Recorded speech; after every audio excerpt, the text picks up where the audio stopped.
Hello, this is Alex with Bang Your Head Until the Right Answer Comes Out. So as you can see from our progress, we've created a free RDS SQL Server instance. That wasn't too bad, and what I would like to say now is that installing SQL Server usually takes a moderately long time, say 1.5 to 2 hours, and when we create this instance in RDS, it is really fast. And I was stumbling over things and taking a long time going over each and every little thing, and it still only took 7.5 minutes. Right now, if I go in and I want to create an RDS SQL Server instance, I could probably just do it in a minute. Might take a little bit for it to start up. Anyway, so our next step here is to create a Windows EC2 instance. Part of this is because some of you folks out there might not be on a Microsoft operating system, and therefore you might not be able to install SSMS. You might be on a Mac. So what we're going to do is we're going to create a Windows EC2 instance, and we're going to install SSMS on it, and then we're going to use that to connect to our RDS server. But we've got a few steps here. So the first step is really just to create our Windows EC2 instance. So here we go. We're going to go into our console. We're already logged in. And we're going to click on EC2. Alright. And they're doing some redesign, so that's the way the world is these days. Everything changes very quickly. So we'll go to Instances. And I have nothing running at the moment, which is fine. And I'm going to go and click on Launch Instances. Okay, so we want Windows, so we'll search for that. We want free tier only, so we check this little box here.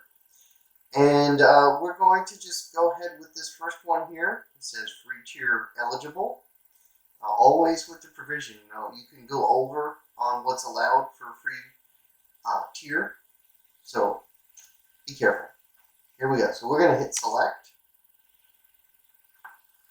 and you notice we could pick other different types, server instance types, but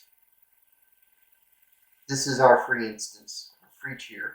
I don't think there's any other free tiers. Everything just gets bigger and bigger and bigger, and typically more expensive. All right, so we've got that selected. Let me move me out of the way here. We don't just need to see that much of me anyway. Okay, so you'll notice it doesn't really have a lot of RAM. We will just plug away. All right.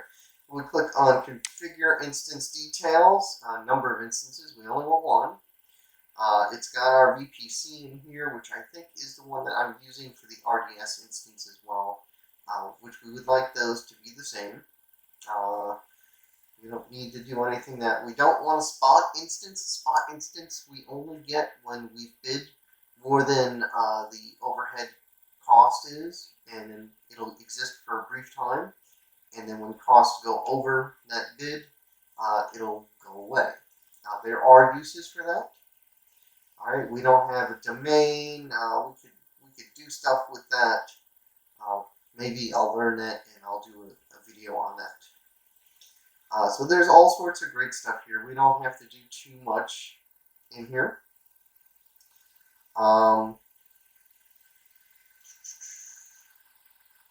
Sorry. Using a few cycles here. I just did this. So we're going to hit add storage, which I don't think we're actually going to do anything here. We're not going to add another volume that would in fact add cost, add tags. We're not going to add any tags. You know, just for experience, we could say company. My favorite one, and just say test development company. And that's that. And then we go to configure security group. So it's ready for RDP protocol. Here we go.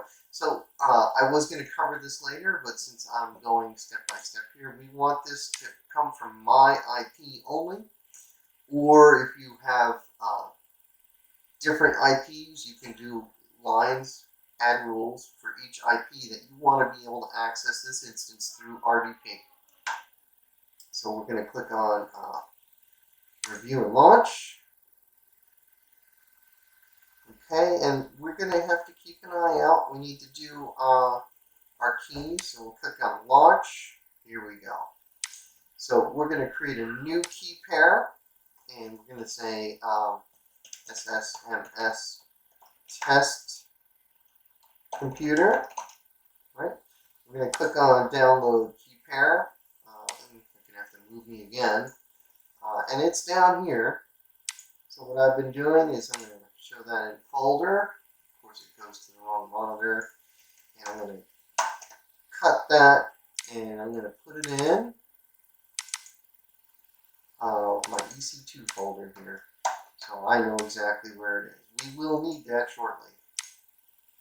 Okay. So then we click on Launch Instance. Alright, while we're waiting for that, let's just go ahead and might as well show you in our RDS instance. If I go to Databases, Experimental, right? We want to go to my security group. Now you see it's already got my IP in here. So if I click on that, it might not have that for you though. So I think you want to make sure you go in here and on your inbound roles, edit inbound roles. We want my IP. It's already set to that in my case, and then click Save Roles. So this means that not everyone is going to be able to log in to my RDS server, even if they have the credentials. If they do a denial of service attack against my RDS instance, they basically will get rejected right off the bat. So let's go to EC2 and Instances. And there's our instance. It says it's running. It's still doing the initializing. Okay, so we've already gone over time, and I started connecting to our EC2 instance. So what I'm going to do is I'm going to break that out into its own video and end this one right here. Thank you.